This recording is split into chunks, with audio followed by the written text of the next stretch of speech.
Hi guys, in this video we'll be talking about how to make use of the landing page builder on Seller. Precisely, I'll be explaining the tools available to build your sales page from scratch. So first of all, we'll go to the landing page. Come to this hamburger man icon and click on it. Then navigate to landing pages. Here you click on the create page button and click on the blank template. Here you fill in the details for your page.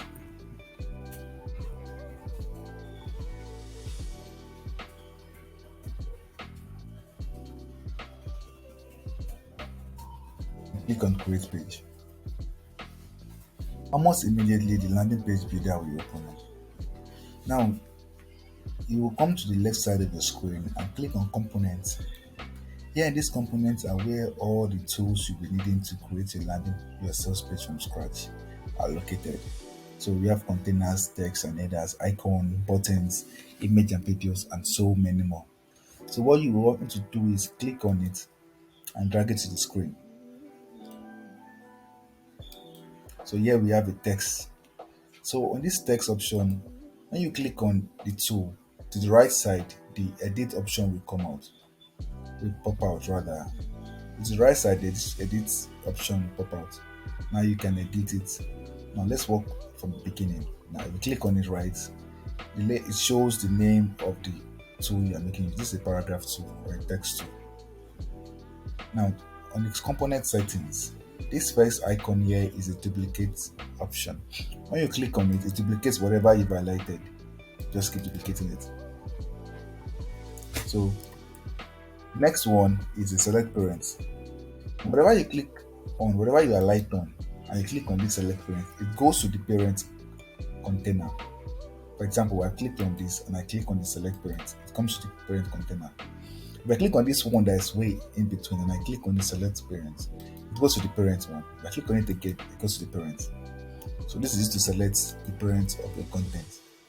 Now this one is just to move up the text or the container or the items around the page. If I click it up, it goes up, it comes down. And this is the delete option. Oh, we will need it. Let me get it back. So the next part here is the area where you put in your text. You can say welcome everyone. Have it here. And here you have decorations. You can put an underline to it. You can strike it. You can use some for prices, old price and new price. But line, but put a line above and below. So most times you use none. Then you can make it an italics. Put it in italics with this one. Then here you set the color of the text. Also here you set the size, large or extra large or 2, 3. Here you set the font weight like the name implies, normal, bold. You align it either to the center or to the right. Then you set the text, the font family. You can make it like this or this.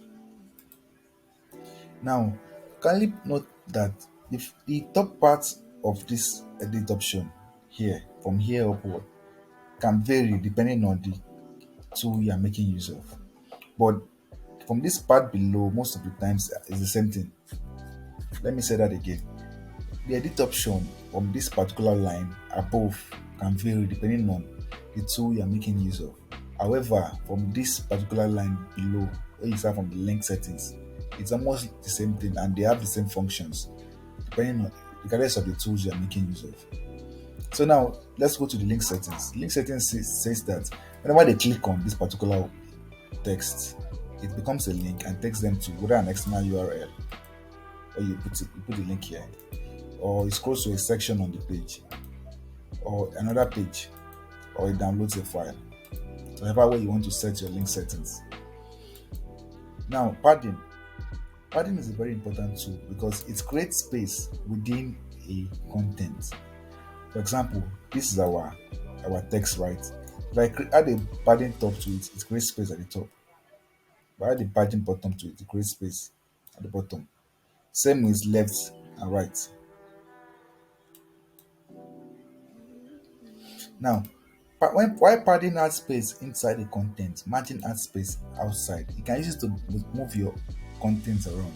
For example, if I add margin top to it, it moves the content, this particular container down. If I add margin bottom, it creates space down. If I add margin left, it moves it to the left. Same with margin right, it moves it to the right. So while padding creates space inside the content, margin sets space outside of the content. You can use to move it around. Padding you can use to create space inside of the content. I hope you get that. Now background. You can set your background color to whatever you please. But kindly note that you cannot set background image to a text tool. You cannot set the background image, you can only set the background color. So that will be all for text. So moving back, this is a text, this is a type of text. This is a big text, this is a small text. Although you can change the size here. So moving back, we have containers. Now containers are like a house where you put in contents. There are two main types of containers. We have the row and we have the container. Don't mind the name, it's almost the same thing. So we have two types of containers. We have a row and we have a container. Now a row is used to move items around a page. If I want to set an item to the right, to the center, to the left, to the top, to the down, if I have more than one item, I can decide to put them on a row or on a column. While a container is used to set the size in relation to the screen or the container into which it is in. Let me say that again. A row is used to position an item around the page, while a container is used to set the size in relation to the page. And what I mean is, if I want a content not to be more than 25% of this page, I just set the container to 25%. And that's it. It does not go beyond this. It might not come down because the height is set to auto is not fixed, but it does not go beyond this. So for example, let's work with, let's say, a text or a button. Let's use a text. Let's say text either here. And I send another text here. You can even duplicate this so that we can use. So we have this and duplicate this as well. Now notice that, let's start from the row. The row here you can set, I told you can set the contents to a row or a column. Look at it. If you want them to be aligned on a row, you use the row. If you want them to be aligned on a column, you use the column. Do you understand? Now you can move them top, right. Okay, let's use the word here, start, center, and end. Now these align items means you can move them vertically. But because this our row, the size of our row is not so high, the height is so low, so we cannot really see the effect. However, it means you can move an item to the start. That means all the items here will be at the beginning, center it will be at the middle, and the end it will be at the end. Now justify items means you can align your items on horizontally. Start means it is at the beginning, center means they are at the center, and end means they are at the end. This is vertically, this is horizontally. Now space between and around means you can space the items, like go to space between. It separates them to the end, while around still brings them a bit closer but separates them. Compared to between, it separates them totally. So this way you can position your items however way you want. If I want an item to be here, I just use the start. If I want the items to be in the center or the end or spaced. So however, the container is used to set the size of contents or a content in relation to the page. Now this, no matter what I text here, does not go beyond this. No matter what I input here, just go to the next page.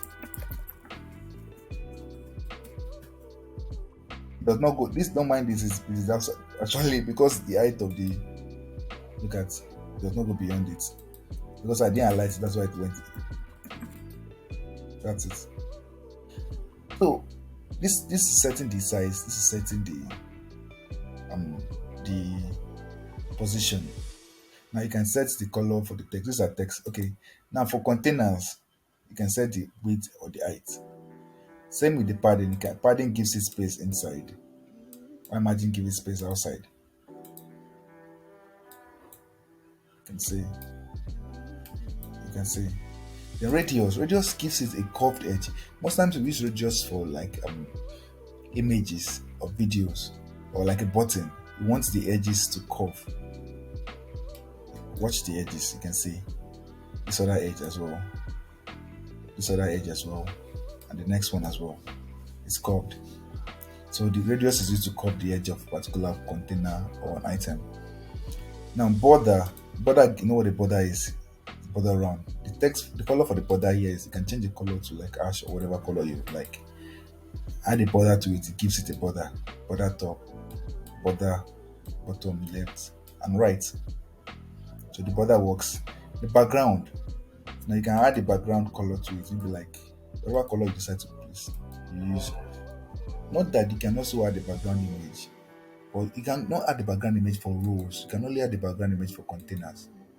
So background image works with the container. You can set the background image here. What do we do?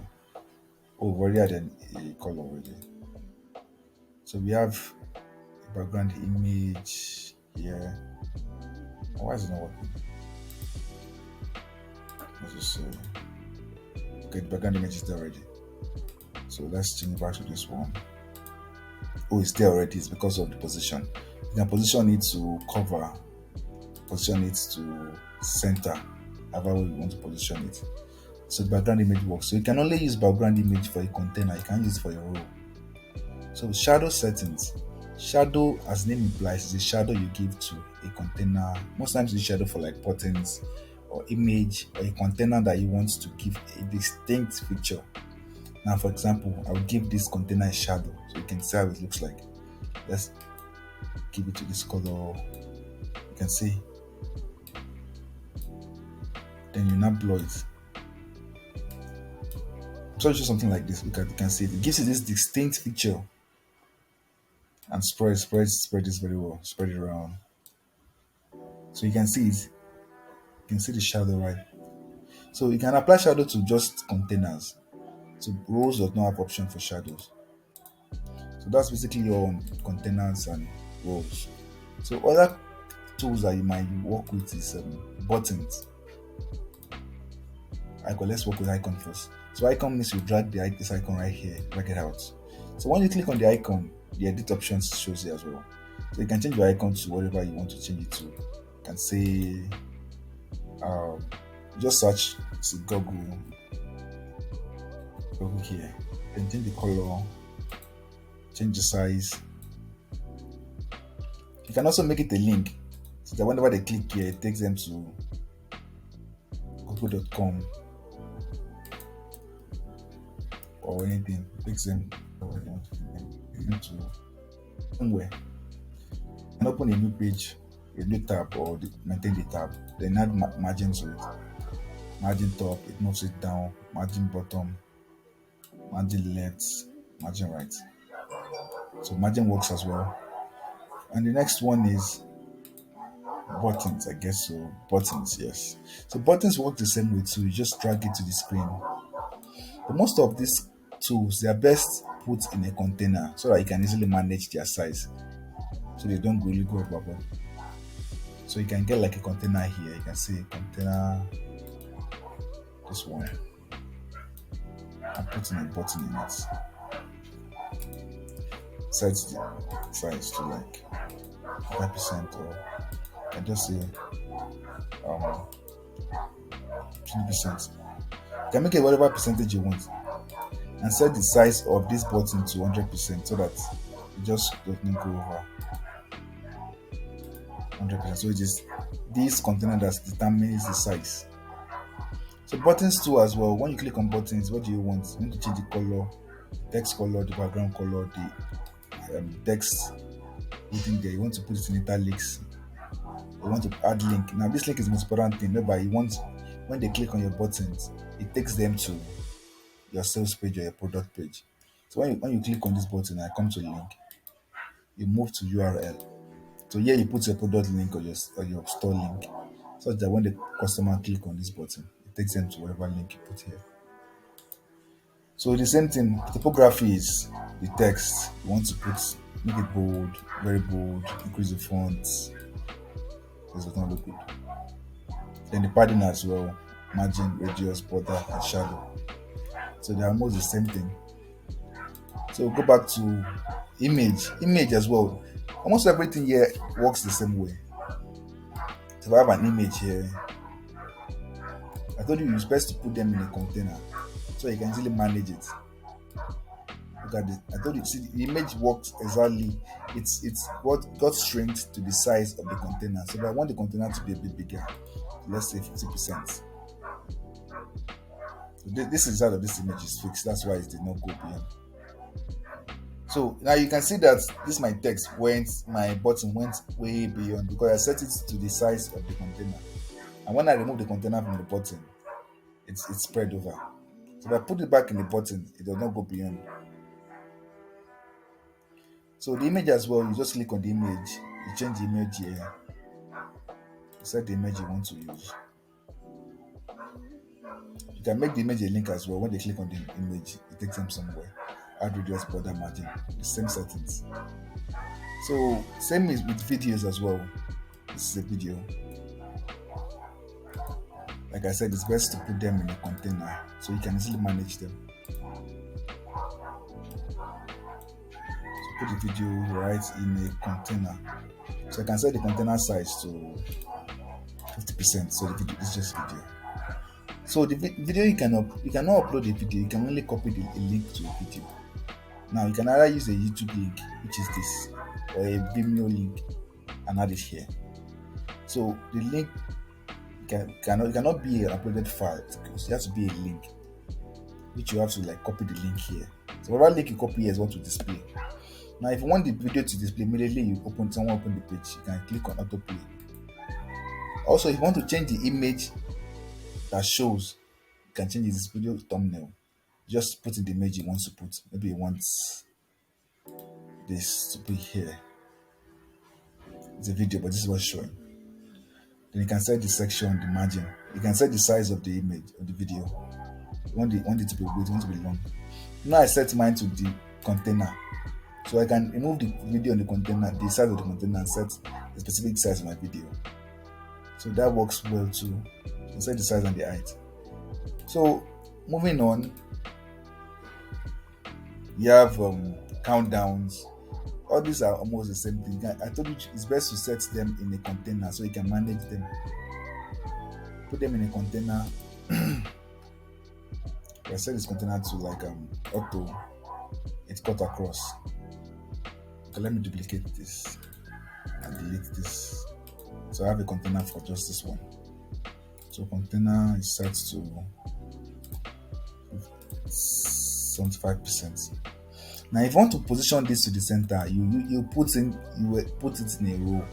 I told you that a row is used to position content, while a container is used to set their size.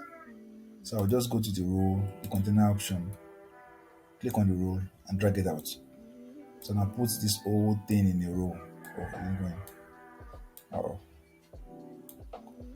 Right here. So it goes in. So this determines the position. This is auto. So putting it in auto means it will go with the size of the content. So whatever size of the content is, it just go with it. It does not set the size, just follow the size of the content. That's what means putting the container in auto. So the height is in auto such that even if this content is as long as down, the container just follows along. It does not set a definite height or width. So the row can put it to the end, put it center, put it in the start. So if you want to position them, you can just use the row. But it's best to put each item or each tool in a container so you can manage the size, the width, and the height. So moving on, we have other tools you can make use of. You have countdown dividers. These are something you actually like get familiarized with. It's quite easy. Now, one more thing I would like to work with is Carousel. Carousel is used to display lots of images. Like you have lots of images that you want to display on your sales page that just keeps swiping by itself. After a couple of seconds, it swipes. So you click on it right here and add the image. This is a slide. This is another slide. Just keep adding another slide. Add the image and the text you want to put on it, and it's fine. You can change the size of each image as well. let's say this.